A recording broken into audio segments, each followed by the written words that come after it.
Se denomina Ilustración al movimiento de renovación intelectual, cultural, ideológica y política que surgió en Europa, como resultado del progreso y difusión de las nuevas ideas y de los nuevos conocimientos científicos, los mismos que iluminaron la mente de los hombres, a la vez que contribuyeron a modificar su espíritu.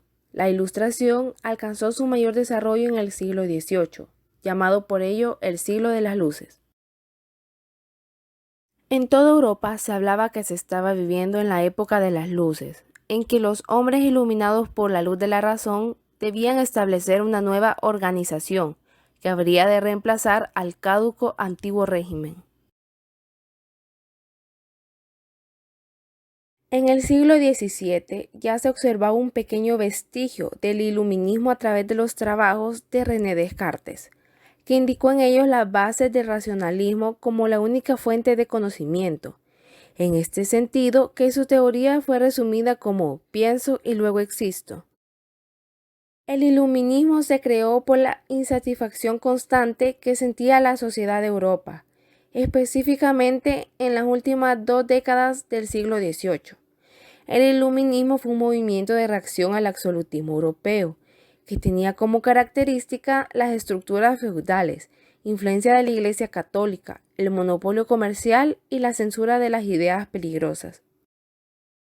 En Francia fue donde el movimiento tomó mayor auge, en virtud del choque constante entre el feudalismo y el desenvolvimiento del capitalismo emergente, entre otras luchas sociales que ocasionó la propagación de las ideas de los iluministas a través de la Revolución Francesa.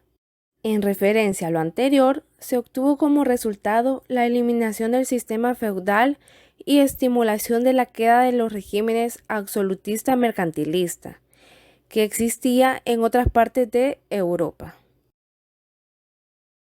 François Arouet fue un escritor e historiador, filósofo y abogado francés que se convirtió también en uno de los principales representantes de la Ilustración. Su gran legado filosófico inspiró ciertos movimientos sociopolíticos como la Revolución Francesa. Voltaire estuvo enormemente influenciado por Isaac Newton y su filosofía se caracteriza por una severa crítica al fanatismo y el dogmatismo de los religiosos.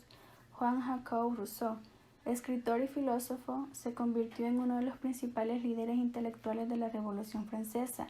Sus ideas sentaron las bases para el nacimiento del periodo romántico y abrieron las puertas a nuevas teorías filosóficas como las liberales, republicanas y democráticas. John Locke, filósofo y británico, es reconocido como uno de los intelectuales de mayor importancia dentro de la Ilustración, movimiento en donde además se le identifica como padre del liberalismo económico, debido a sus ideas económicas y sociales, de las cuales destaca sobre todo la concepción del Estado y la división de poderes, así como la necesidad de un gobierno dominado por los civiles. David Hume, de origen escocés. Hume se caracterizó también por el desarrollo en varias áreas de conocimiento como la historia, la sociología y la economía.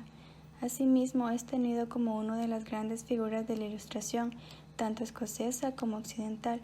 Su filosofía puede inscribirse dentro del empirismo, pues Hume creía firmemente que era la experiencia la principal y única fuente en donde podía beber el conocimiento del hombre, pues sin la experiencia sensible no se podía llegar al saber.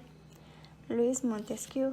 Por su parte, este pensador, ideólogo y escritor francés también se convirtió en una de las grandes figuras de la Ilustración, sobre todo a raíz de su tesis sobre la necesidad de crear un Estado en donde existieran al menos 3 poderes, legislativo, ejecutivo y judicial, los cuales influyeron en las decisiones y la administración de la justicia de forma separada. Montesquieu fue partidario de construir una sociedad mucho más tolerante, donde el hombre pudiese encontrar la libertad y la felicidad. René Descartes. Entre otras de las grandes figuras de la Ilustración se encuentra este filósofo, escritor, matemático y pensador francés, quien es reconocido históricamente como el padre de la filosofía moderna, aun cuando también se le atribuye el haber concebido la geometría analítica. Propone al individuo al concebir un método que le permita entender la realidad de la naturaleza como una entidad emanada de un orden nacional. concepto que coloca a Descartes también en la cúspide de la Ilustración, al considerar que la naturaleza responde a una razón superior que solo puede ser entendida por la razón humana. Características de la Ilustración. Número 1. Racionalismo. En esta característica se puede destacar que el racionalismo fue sin duda la palabra más utilizada en el siglo XVIII, tanto en la literatura como en la filosofía y en la ciencia. Esto debido a que se le da una enorme importancia a la razón, y es por este criterio que el hombre puede comprenderlo todo a través de su inteligencia. Número 2. Búsqueda de la felicidad. La felicidad para el hombre ilustrado es un derecho que tiene el individuo. La felicidad se debe alcanzar en la tierra. En esta característica se tiene la convicción de que la naturaleza ha creado al hombre para que sea feliz. Número 3. Creencia en la bondad natural del hombre. El hombre por naturaleza es bueno. Todo ser humano nace bueno y libre. Sin embargo, todo lo tradicional le oprime hasta que poco a poco la sociedad termina por corromperlo, destruyendo la naturaleza con la que nace. Número 4. El optimismo. El hombre del siglo XVIII piensa que la naturaleza es una especie de máquina perfecta que lo hace todo bien. Por lo tanto, existen motivos para ser optimista. Aquí se cree que el hombre con el transcurso de los siglos se va perfeccionando continuamente, ya que va acumulando historia, por lo que llegará el momento en que se logrará construir la sociedad perfecta, es decir, una especie de paraíso en la tierra. Número 5. El laicismo. La Ilustración comienza a mirar con otros ojos a la religión. Es aquí donde aparecen unas nuevas corrientes en cuanto a los sentimientos religiosos, como lo son el deísmo y el ateísmo, donde se pone en alerta el excesivo poder de la Iglesia, ya que la educación estaba en manos de la Iglesia, así como también el poder económico y cómo ésta se metía, por así decirlo, en los asuntos políticos.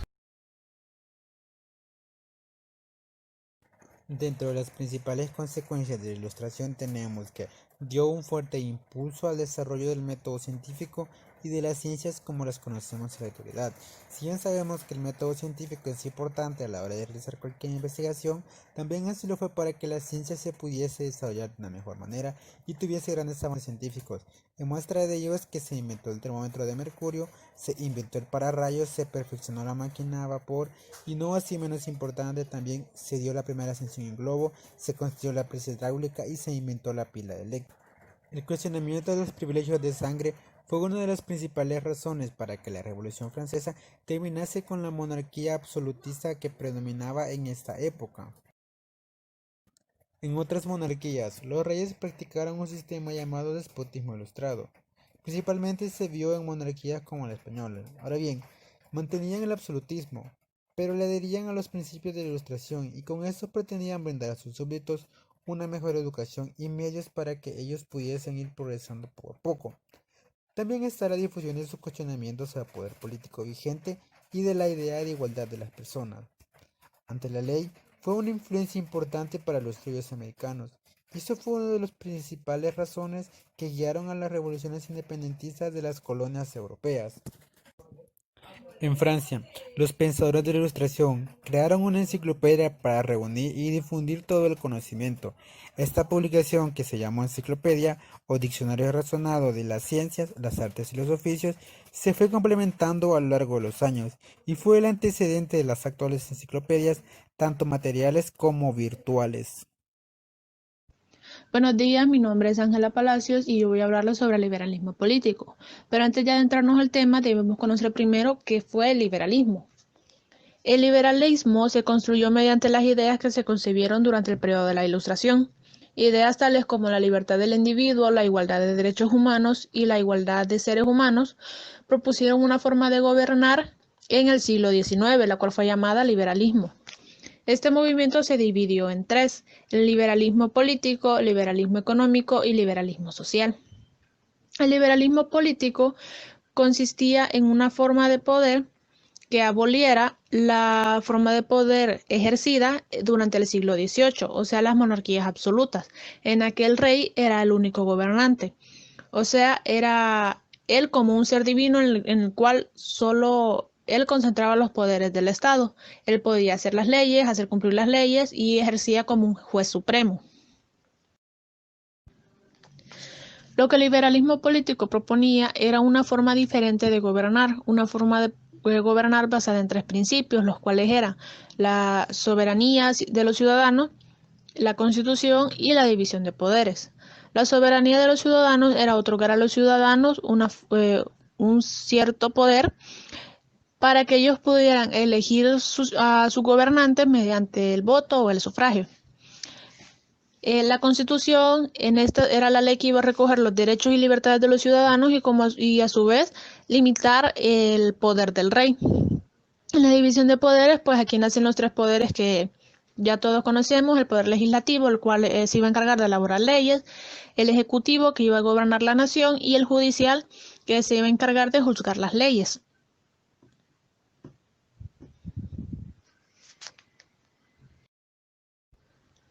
El liberalismo no vio la luz o no fue llevado a la práctica hasta después de terminada la Revolución Francesa, en el año 1786, con la muerte del rey Luis XVI y la reina Antonieta, reyes de Francia, quienes fueron guillotinados públicamente. John Locke, nacido en Greenton 1632, estudió en la Universidad de Oxford, considerado padre del liberalismo al defender que el ser humano cuenta con unos derechos naturales intransferibles y que no depende de ningún gobierno concreto. Tiene derecho a la propiedad privada y al trabajo. Reconoce 3 estratos del mundo: Dios, el hombre y las cosas. La relación entre los hombres, definida en términos de propiedad. La libertad, en consecuencia, será aquella condición en la que cada uno ordena sus acciones y dispone sus posesiones. La propiedad privada corresponde al humano. Al procurarse las cosas necesarias para la subsistencia, opera sobre la naturaleza mediante su trabajo, transformando los bienes colectivos a bienes privados. John Rawls, nacido en Baltimore en 1921, filósofo estadounidense, trata de mostrar a través de la teoría del contrato social que va más allá de ser una teoría de la justicia, sino siendo más compatible con una concepción liberal, explicándolo en 1971, acerca de su obra Liberalismo Político, dándole el nombre actualmente del pensamiento como el libro. En su obra, plantea como primero la libertad es la más básica para todos, conocida como libertades para todos. Desigualdades económicas y sociales han de satisfacer 2 condiciones. Tienen que ser para el mayor beneficio de los miembros menos favorecidos y estar adscritas a cargos y posiciones asequibles a todos en equidad. Thomas Hobbes, filósofo inglés nacido en Westport en 1588, involuntariamente sentó bases de liberal. A pesar de ser contractualista, él dijo: los acuerdos voluntarios entre sujetos que hacen lo que quieren y quieren lo que hacen. Fue una argumentación lógica correcta, aunque aplicada de forma inadecuada.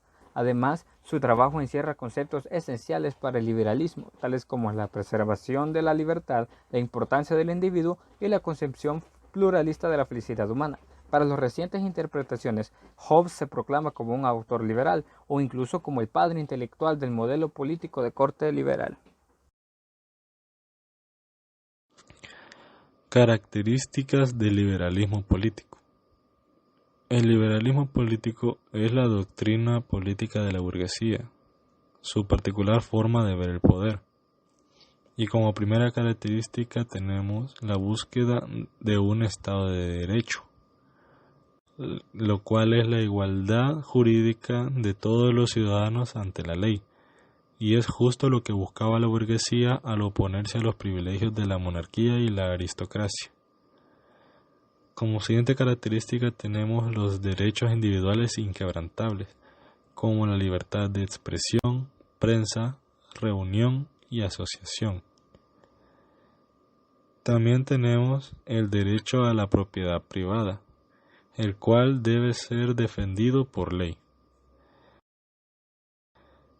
La siguiente característica es la división de poderes, garantizada por la Constitución y los códigos civiles, lo que ahora conocemos como poder ejecutivo, poder legislativo y poder judicial. Luego tenemos la característica de separación de la Iglesia y el Estado, con lo cual la Iglesia ya no contaba con el poder que poseía hasta ese momento, existiendo después en la mayoría de casos una libertad hasta de culto y de pensamiento político. Por último tenemos una economía basada en la libertad de mercado, con apenas intervención del Estado en la economía.